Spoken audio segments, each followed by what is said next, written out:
Hey everyone, Noah Zerby here. This is one of a series of brief videos where we examine the mainstream theories of international relations. This video introduces classical realism. Look for other videos where we discuss classical liberalism, neorealism, and neoliberalism. So let's get started with classical realism. As an organized school of thought analyzing international relations,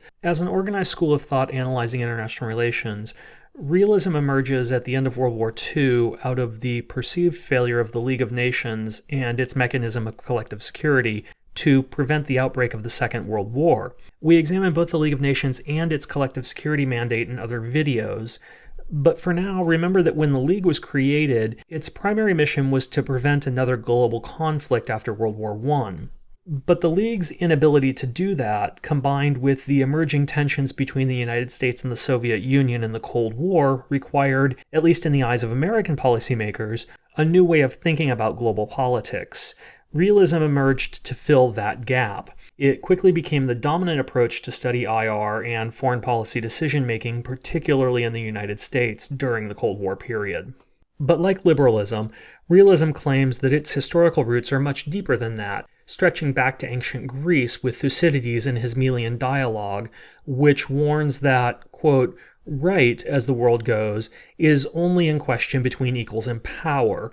While the strong do what they can, the weak suffer what they must. And to the work of Niccolò Machiavelli, whose treatise The Prince is often viewed as a realpolitik guide to power. In it, Machiavelli contends that morality has no place in politics, which necessarily involves deception, treachery, crime, and violence. In The Prince, Machiavelli echoes Thucydides, writing that, quote, you must know that there are two ways of contesting, one by law and the other by force. The first method is proper to men, the second to beasts. But because the first is frequently not sufficient, it is necessary to have recourse to the second. And to the work of Thomas Hobbes, the English political theorist famous for his work on the social contract. Hobbes's description of the state of nature is frequently invoked by realists as a description of the international system. Hobbes writes that the state of nature is a war of all against all, and contends that life there is solitary, poor, nasty, brutish, and short. We see a very similar sentiment articulated by the Chinese philosopher Mozi during the Warring States period in China about 400 BCE.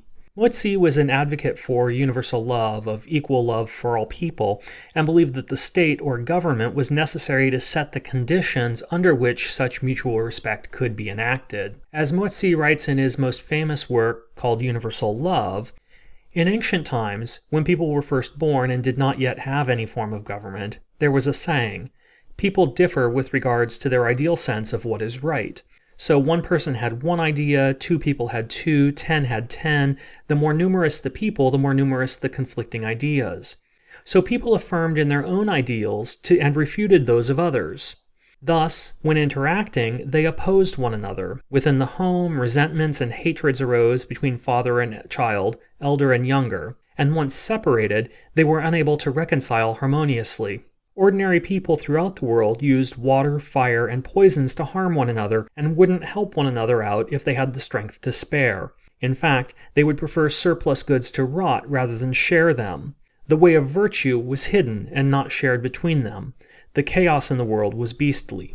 This sentiment is closely aligned, even if predating almost by 2,000 years, those ideas of Thomas Hobbes and John Locke that would eventually become the social contract theory of government.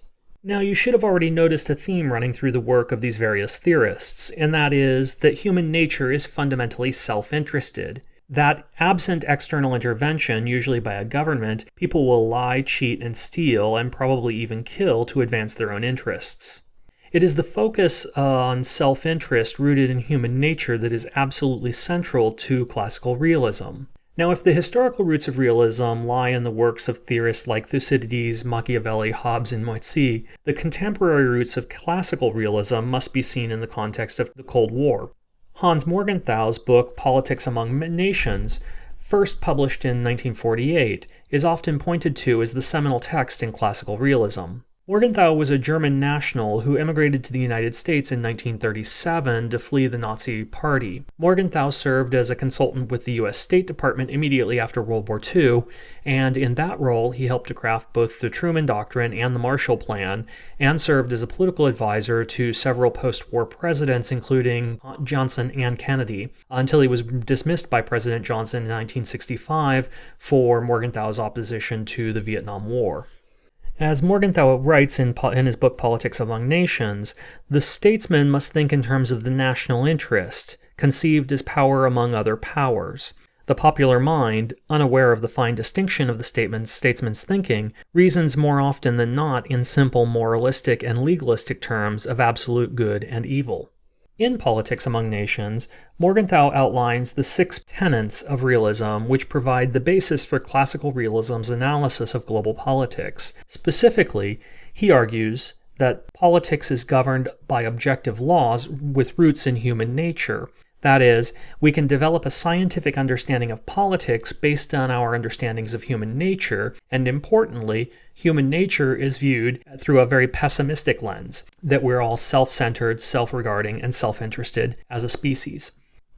2. That the national interest of the state is defined in terms of power. States will always try to secure their goals, which can be understood in terms of power. In Morgenthau's view, this helps us avoid fallacious concerns with motives, morality, or ideological preferences. 3. Interests are dynamic. While the national interest is always defined in terms of power, the nature and scope of that interest is dynamic and changing. 4. That abstract moral principles cannot be applied to politics. While morals may be important, they cannot be applied in abstract or universal manners to international politics. Morals do not determine the actions of states, though they may be a source of some influence. Morality, in other words, must be filtered through concrete circumstances. 5. There is a difference between moral aspirations that may help motivate a state and universal moral principles. While states may attempt to shroud their interests in a cloak of universal moral claims, Morgenthau maintains that this is misleading and pernicious. In reality, states are simply trying to make moral claims to advance their true interest, which is power.